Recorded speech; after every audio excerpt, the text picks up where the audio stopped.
बिस्मिल्लाहिर्रहमानिर्रहीम। अस्सलाम वालेकुम नाज़रीन। आज हम बात करेंगे अपोजिशन लीडर शहबाज शरीफ का नाम एक दफ़ा जो है मेडिकल ग्राउंड पर लाहौर हाई कोर्ट ने 8 हफ्ते के लिए उनको बाहर जाने की इजाज़त दे दी है। आज इस पर समाअत हुई है।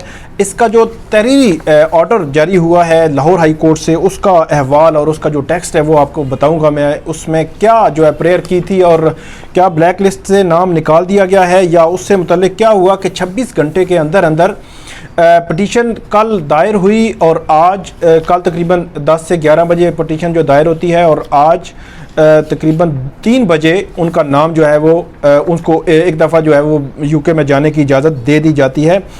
इसमें जो पटिशन में उन्होंने मांगा क्या था और क्या डिस्कस हुआ और जो वफाक की जानिब से जो डिप्टी अटॉर्नी जनरल थे उन्होंने क्या मौक़िफ़ इख्तियार किया और लाहौर हाई कोर्ट ने अब क्या जो है इजाज़त दी है शहबाज शरीफ को। अली बाकर नजफ़ी, जस्टिस अली बाकर नजफ़ी, उन्होंने केस की समाअत की है और 6 सफ़ात पर मुश्तमिल तहरीरी हुक्मनामा जारी किया है, जिसके शुरू में ही जो 2 किस्म की प्रेयर्स हैं, 2 किस्म की इस्तदाएँ हैं जो शहबाज शरीफ की जानिब से अदालत से की गई थी। एक तो उनकी जानिब से ये कहा गया कि ब्लैक लिस्ट में जो नाम डाला गया है वो गैर कानूनी है, वो निकाला जाए उनका नाम ब्लैक लिस्ट से। और दूसरी उन्होंने ये इस्तदा की थी कि एक दफ़ा उनको मेडिकल ग्राउंड पर बरतानिया में इलाज के लिए जाने की इजाज़त दी जाए। तो अगर देखा जाए तो दूसरी जो इस्तदा है उनकी मंजूर कर ली गई है और पहली जो ब्लैक लिस्ट से नाम निकालने वाला जो मामला है वो ज़ाहिर सी बात है एक दफ़ा तो निकाल दिया जाएगा, लेकिन उसके लिए वफाक को नोटिस जारी कर दिए गए हैं। 6 सफ़ात पर मुश्तमिल ये तहरीरी हुक्मनामा है। इसके शुरू में ही ये लिखा गया है और शहबाज शरीफ की जानिब से ये कहा गया है कि आशियाना हाउसिंग जो प्रोजेक्ट था उसमें और रमज़ान शुगर मिल्स उसमें उन्होंने ये कहा कि मेरा नाम जो है 21/2/2019 को ECL पे डाला गया, फिर 26/3/2019 को ECL से निकाला गया और ये लाहौर हाई कोर्ट के ऑर्डर की वजह से जो है ECL से नाम उनका निकाला गया था। और उन्होंने लिखा है कि 2 दफ़ा इसके बाद उन्होंने बरतानिया का जो है वो विज़िट किया है, बरतानिया गए हैं मेडिकल अपने चेकअप के लिए। 10 अप्रैल 2019 से लेकर 9 जून 2019 तक एक दफ़ा और दूसरी दफ़ा 19 नवंबर 2019, 22 जनवरी जो है वो 2020 तक जो है वो बरतानिया में रहे हैं। ये उन्होंने अपनी ट्रैवल हिस्ट्री बताई है कि ECL से नाम निकाला गया तो वो वापस भी आए हैं। उन्होंने बुनियादी तौर पर इसमें ये कहा है।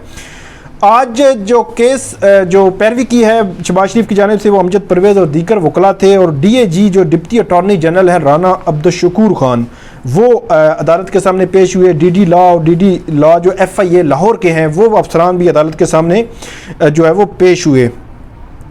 इसमें जो थोड़ी सी मज़ीद हिस्ट्री बताई गई है शहबाज शरीफ की जानिब से कि जब दोबारा वो उनको गिरफ़्तारी उनकी 28 सितंबर 2020 को नैब ने उनको एक और मुकदमे में गिरफ़्तार कर लिया। उसके बाद उनको 22/4 मतलब 22 अप्रैल को गुज़श्ता माह उनको ज़मानत मिली है। फुल बेंच के हाई कोर्ट के फुल बेंच ने ज़मानत उनकी मंजूर की है। और उसके बाद वो लिखते हैं कि हमें पता चला कि उनका नाम जो है ब्लैक लिस्ट पर डाला गया है और वो जो मेडिकल ट्रीटमेंट के लिए बरतानिया जो है वो जाना चाहते हैं, कैंसर के मर्ज हैं और मुस्तकिल चेकअप वो है बरतानवी कंसल्टेंट से करवा रहे हैं। वो उन्होंने लिखा है, अदालत ने रिप्रोड्यूस किया है उनका जो उनकी रेट पिटीशन थी। उसके बाद वो लिखते हैं कि जो 2006 के जो कवानीन हैं ब्लैक लिस्ट में या ECL पे नाम डालने से मुतल्लिक, तो ब्लैक लिस्ट में उन्होंने ये लिखा है कि ये बड़ा इंपॉर्टेंट है नाज़रीन कि ब्लैक लिस्ट में आप नाम जो है 3 सूरतों में डाल सकते हैं। ये उन्होंने हवाला दिया है कि 2006 के जो कवानीन हैं उनका हवाला देकर लिखते हैं कि जो कोई भी शख्स जो है वो मुल्क मुखालफ एक्टिविटीज़ में मुलविस हो या उसका जो विज़िट है मतलब बैरून मुल्क वो जाना चाह रहा है तो वो स्टेट के लिए ख़तरा हो।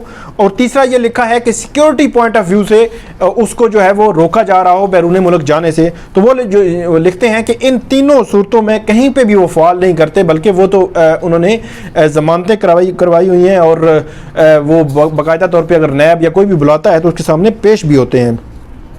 तो उसके अलावा उन्होंने ये भी लिखा है कि जो मुख्तलिफ अदालतों के जो फैसले हैं उनका हवाले दिए गए हैं। ECL पे नाम उन्होंने कहा है कि जब निकाल दिया गया हाई कोर्ट ने तो उनका नाम ब्लैक लिस्ट पे रखना जो है वो गैर कानूनी है। اس کے علاوہ انہوں نے یہ بھی لکھا ہے کہ 8 مئی سے 3 جولائی تک انہوں نے قطر ایئر ویز کی ٹکٹس جو ہیں وہ عدالت کے سامنے پیش کی. یہ عدالت میں اپنے آرڈر میں بھی لکھا ہے. اس کے علاوہ ڈپٹی اٹارنی جنرل، آج پہلی سماعت تھی اس کیس کی، تو جو عمومی طور پر ڈپٹی اٹارنی جنرل یا کوئی بھی وفاق کا جو نمائندہ ہے وہ عدالت کے سامنے جو نوٹس نہ ہو تو پیش نہیں ہوتا، لیکن کمرہ عدالت میں موجود ہوتا ہے. تو عدالت لکھتی ہے کہ وہ کمرہ عدالت میں موجود تھے، تو ان کو بلایا گیا روسٹرم پہ. ان سے یہ پوچھا گیا کہ آپ جو ہے وہ اس کے حوالے سے بتائیں.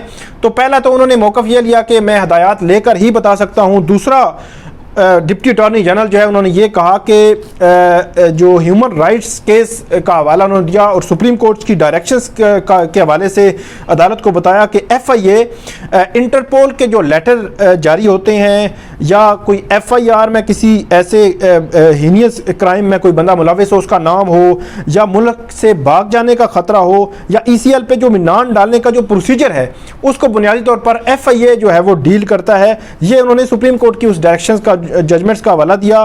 اور اس کے بعد ڈپٹی اٹارنی جنرل نے یہ موقف لیا کہ ان کے مطابق ان کی ہیلتھ کے حوالے سے کوئی ایسی ایمرجنسی سچویشن نہیں ہے کہ جب کہ کووڈ جو ہے یو کے میں بہت سختی سے یو کے کو اور خاص پر لنڈن کو اس کو ہٹ کیا ہے کووڈ نے، اور ان کا وزٹ جو ہے اس کوئی ایمرجنسی نہیں ہے کہ یہ وزٹ جو ہے اس میں کریں. اور اس کے علاوہ انہوں نے ایک اور بڑی امپورٹنٹ چیز جو ہے وہ پوائنٹ آؤٹ کی کہ نواز شریف کی جب بیل اسی لاہور ہائی کورٹ نے دی تھی تو اس وقت جو شہباز شریف ہیں انہوں نے بھائی کے شورٹی بانڈ جو ہے وہ جمع کروائے تھے، شورٹی دی تھی. تو اس حوالے سے ان کا کنڈکٹ جو ہے اس پہ سوالیہ نشان ہے کہ وہ ایک کی شورٹی کے باوجود جو ان کے بھائی ہیں نواز شریف وہ واپس نہیں آئے. تو یہ ایک امپورٹنٹ پوائنٹ جو ہے ڈپٹی اٹارنی جنرل نے عدالت کے سامنے رکھا. تاہم جو لاہور ہائی کورٹ ہے اس نے 5 جولائی کے لیے نوٹسز جاری کر دیے ہیں اور 8 ہفتے کے لیے اجازت دے دی ہے. جو شہباز شریف ہیں ان کو ایک دفعہ وہ جا سکتے ہیں برطانیہ میں اپنے چیک اپ کے لیے، اور اس کے بعد ان کو کہا ہے کہ یہاں پہ جب آئیں تو رپورٹس جو ہے وہ لاہور ہائی کورٹ میں وہ جمع کروائیں گے. اس کے علاوہ عدالت نے یہ کہا ہے کہ جو ٹریول ہسٹری عدالت کے سامنے پیش کی گئی ماضی کا کنڈکٹ تھا اور پٹیشنر کا نام ای سی ایل پہ نہیں ہے. مطلب بنیادی طور پر جو ان کو ایج ملا ہے یہ بھی ہے کہ ان کا نام لاہور ہائی کورٹ نے ای سی ایل سے نکال دیا تھا اور دوبارہ جو ہے گورنمنٹ نے ای سی ایل پہ تو نہیں ڈالا، وگرنہ لاہور ہائی کورٹ ہو سکتا ہے اس پہ کنٹیمپٹ جو ہے وہ موو ہو جاتی، تو انہوں نے اس کا نام جو ہے بلیک لسٹ پہ ڈال دیا شہباز شریف صاحب کا.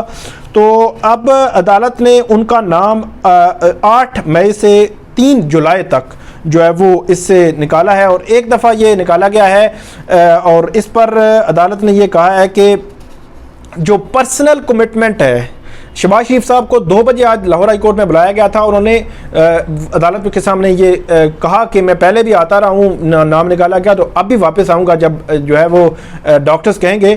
تو عدالت نے یہ لکھا ہے کہ پرسنل کمٹمنٹ پہ ان کا نام جو ہے نکالا گیا ایک دفعہ جو بلیک لسٹ سے، اور وہ واپس آئیں گے 8 ہفتے کے بعد اور میڈیکل رپورٹ جمع کروائیں گے. دوسرے لفظوں میں ان سے کوئی ایسی شورٹی جو ہے وہ نہیں لی گئی، اگرچہ ان کے وکیل سے پوچھا گیا تھا دوران سماعت کہ آپ کوئی شورٹی بانڈ جو ہے وہ دینے کے لیے تیار ہے، تو انہوں نے کہا بالکل ہم دینے کے لیے تیار ہیں، لیکن جو شورٹی ہے وہ پرسنل کمٹمنٹ ہے جو عدالت کے سامنے آج شہباز شریف صاحب نے دی، اور اسی پر ان کو یہ بڑا ریلیف جو ہے وہ ملا ہے. ناظرین، یہ تھی آج کی ہماری ویڈیو. امید ہے آپ کو یہ ویڈیو پسند آئے گی، اس پہ آپ کامنٹ ضرور کیجیے گا. بہت شکریہ.